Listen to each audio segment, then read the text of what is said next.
pemerintah telah menetapkan COVID-19 sebagai jenis penyakit dengan faktor risiko yang menimbulkan kedaruratan kesehatan masyarakat. Positif COVID-19 di Indonesia sudah tembus 1 juta pasien. Positivity rate Indonesia pada Minggu 24 Januari 2021 bahkan mencapai 33,24%.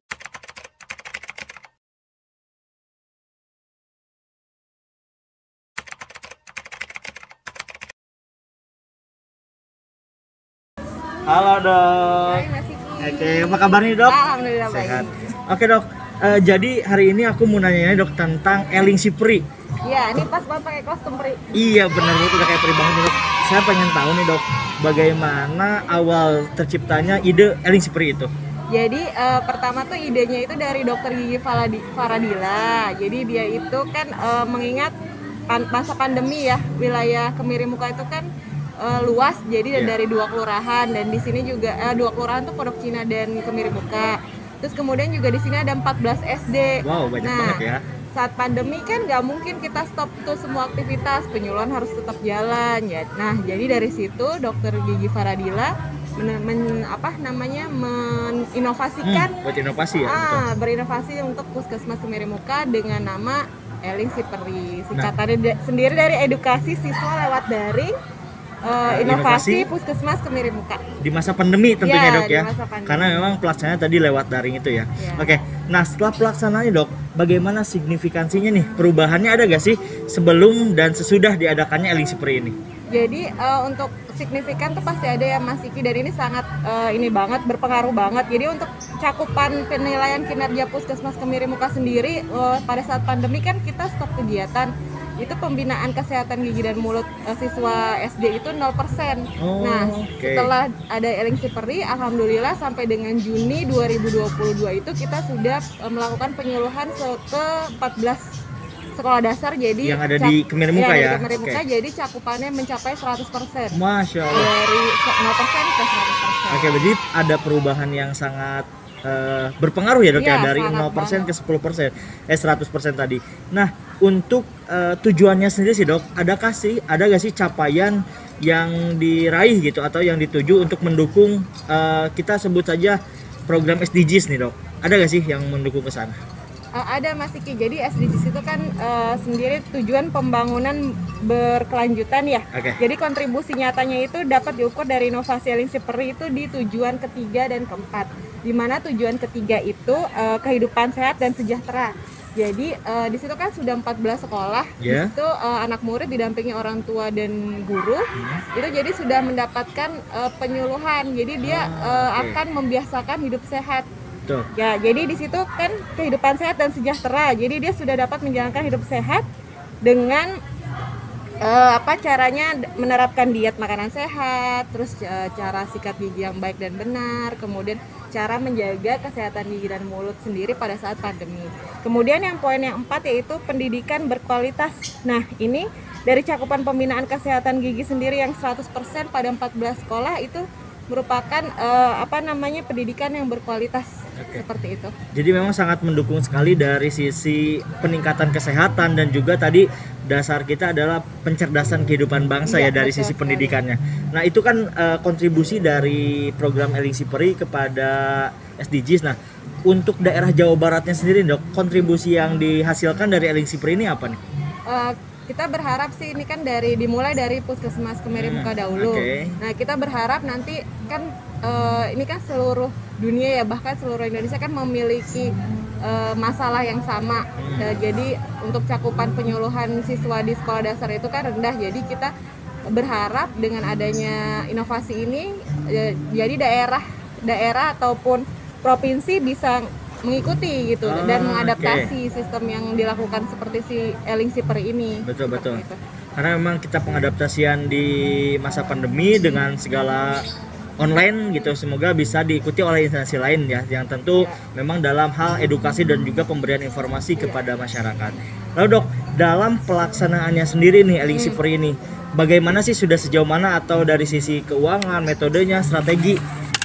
Dari Elingsi Peri sejauh mana nih? Jadi kalau misalnya SDM itu kan dari tenaga kesehatan internal puskesmas itu sendiri ya. Jadi dukungan secara internal tuh dari kepala puskesmas itu bentuknya seperti ada dibuatnya SK tim. Jadi kita tidak bisa bergerak sendiri. Jadi kita di puskesmas sendiri tuh ada internal tim. Itu terdiri dari narasumber, saya sebagai dokter gigi juga, kemudian ada promkes, tenaga promkes, kemudian ada juga dari PJUKM-nya untuk membantu. Jadi kita berkolaborasi di internal. Kemudian untuk keuangan atau anggaran itu kan kita nggak perlu mahal ya Mas Siki, kita bisa masuk sarana yang sudah di yang ada gitu di ya, disediakan gitu ya. Disediakan di puskesmas seperti kayak internet kan sudah ada. Jadi kita tidak perlu anggaran yang lain lagi. Ngomong-ngomong tadi karena bukan minimnya sih sebenarnya dari sisi keuangan bisa efektif ya dari media atau sarana yang sudah ada.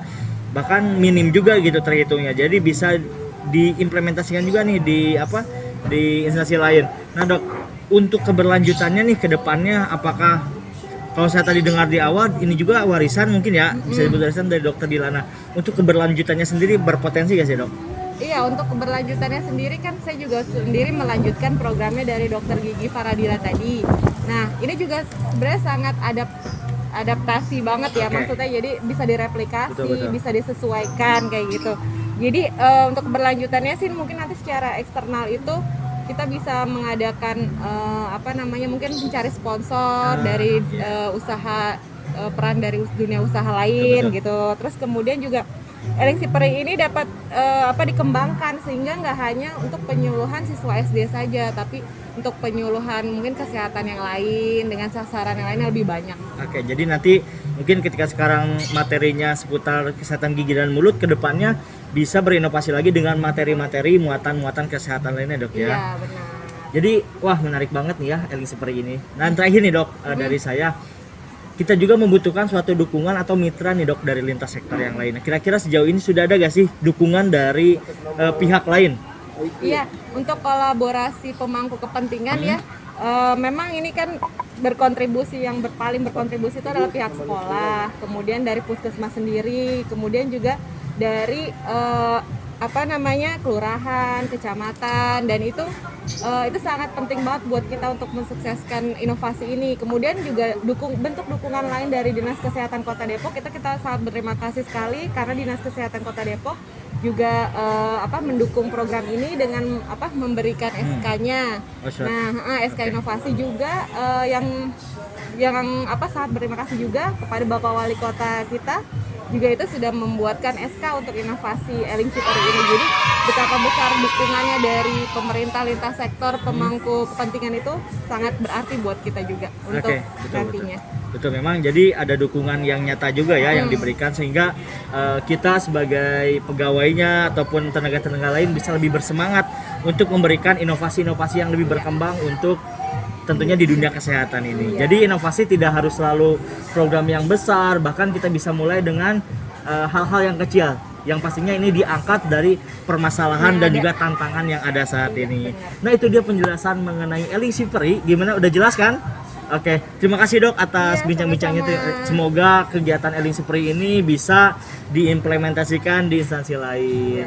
Nah, Dok, terakhir nih ada gak sih dokumentasi kegiatan-kegiatan kita di selama Elingsi Peri? Di mana nih, Dok? Ya, di sini ya. Ya, di sini ya. Oke, tonton ya. Dadah. Nih, kemudian gigi tadi karena kebanyakan makan permen dan coklat, dia ada monster giginya. Nah, monster gigi kemudian dia merusak bagian sampingnya juga bulat-bulat, samping kanan dan kiri juga bulat-bulat. Jadi jangan gini ya. Nanti kalau gerakan maju mundur, gusinya luka. Jadi harus bulat-bulat.